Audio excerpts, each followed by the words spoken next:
చేయడానికి ప్రయత్నించినప్పుడు దానిలో ఎటువంటి మంచి ఫలితాన్ని నీవు చూడలేవు. నీ సొంత జ్ఞానముతో ఒక పనిని నీవు చేయడానికి ప్రయత్నించినప్పుడు అక్కడ దేవుని యొక్క మొమెంటంను నీవు ఎక్స్పీరియన్స్ చేయలేవు. దేవుని యొక్క కదలికను నువ్వు దానిలో ఎక్స్పీరియన్స్ చేయలేవు. దేవుని యొక్క కార్యమును నీవు చూడాలంటే దేవుని యొక్క అభిషేకములో నీవు ముందుకు వెళ్ళాలి. దేవునికి స్తోత్రం, హల్లెలూయా. బంగారము ఉండవలసిన చోట ఎత్తడిని పెట్టి పని ముందుకు వెళ్ళాలని సాగిలిస్తే దానిలో ఎటువంటి దేవుని కార్యమును నీవు చూడలేవు. అభిషేకము నీకు అవసరం. హల్లెలూయా, హల్లెలూయా. అభిషేకము ప్రతి ఒక్కరికి అవసరమైనది. అది శరీరము మీద పోయబడవలసినది కాదు, మన యొక్క శరీరేచ్ఛల కొరకు వాడుకునేది కాదు.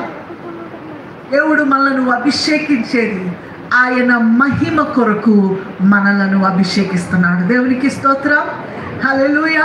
మన లాభము కొరకు కాదు, మన పేరు కొరకు కాదు, ఆయన మహిమ కొరకు మనల్ని అభిషేకిస్తాడు. దేవునికి స్తోత్రం, హల్లెలూయా. ఈ రాత్రి కాల సమయమందు నా ప్రార్థన ఏమిటంటే ఇక్కడ ఉన్న మనం అందరం ఆయన యొద్ద నుండి వచ్చు ఆ తైలాభిషేకము మనలను తాకగానే దేవుడు మన యొక్క జీవితము మీద పెట్టిన ఆయన ఉన్నతమైన ఉద్దేశములు, ఆ అభిషేకము మన మీదకి రాగా సంసోను మీదకి ఎప్పుడైతే అభిషేకము వచ్చిందో ఆ గాడిద ఎముకతో ఆయన అనేకులను చంపే బలమును ఆయన పొందుకున్నాడో అలాగనే ఈ రాత్రి కాల సమయమందు దేవుడు నిన్ను అభిషేకించుచుండగా ఆయన నిన్ను గూర్చి ఉద్దేశించిన ఆ భవిష్యత్తులోనికి వెళ్ళటానికి దేవుడు నిన్ను నియమించిన కార్యములను చేయటానికి దానికి కావలసిన బలము నీవు పొందుకొనుగాక. అభిషేకం గురించి ఆలోచన చేసినప్పుడు దేవుడే మోషేతో అంటున్నాడు, మోషే ఇది నీకు సంబంధించినది మాత్రమే కాదు, ఒక తరమునకు సంబంధించినది కాదు. అక్కడ తెలియజేస్తున్నాడు ఇది తరతరములకు జరగవలసినది. దేవునికి స్తోత్రం, హల్లెలూయా. తరము వెంబడి తరము నా కొరకు అభిషేకింపబడిన తరముగా, నా కొరకు ప్రత్యేకించబడిన తరముగా, నా కొరకు నిలవబడే తరముగా ఉండాలని దేవుడు ఆశపడుతున్నాడు. హల్లెలూయా. ఈ తైలములో 5 పదార్థాలను మనం చూస్తాం. ఈ 5 పదార్థాలు ఒక్కొక్కటి ఒక్కొక్క మంచి గుణమును గురించి మనం ఆలోచించవచ్చు. దేవుని యొక్క అభిషేకములో మనం నడవాలని ఆశపడుతున్నట్లయితే నిజానికి మనందరికీ పరిశుద్ధాత్ముడు, రక్షింపబడిన వారికి దేవుడు పరిశుద్ధాత్మని ఇస్తున్నాడు. అయితే పరిశుద్ధాత్మని పొందుకున్న వారము ఆయన అగ్ని చేత కూడా మనం బాప్తిసం పొందే వారంగా మనం ఉండాలి. ఆమేన్, హల్లెలూయా. ఆయనలో బలమైన వారముగా మనం ఉండాలి. ఆయన అభిషేకమును క్యారీ చేస్తున్న వారంగా మనం ఉన్నప్పుడు మనం ఎక్కడికి వెళ్ళినా సరే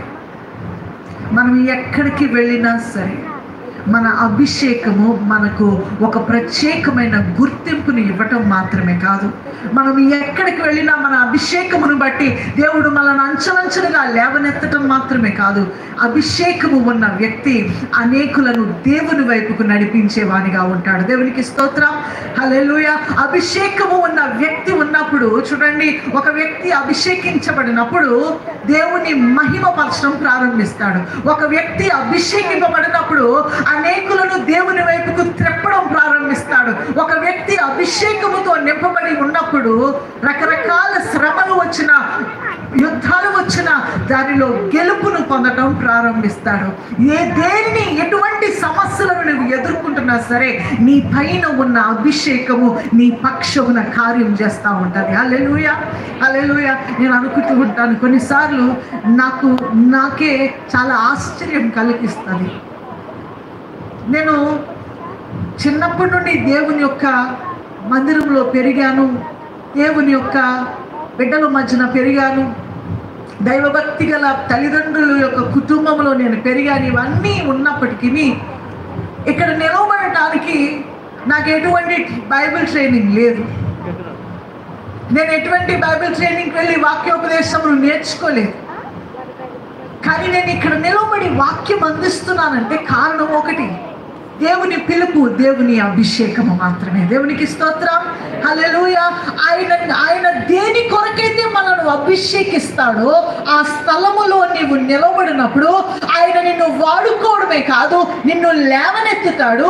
నిన్ను లేవనెత్తడం మాత్రమే కాదు,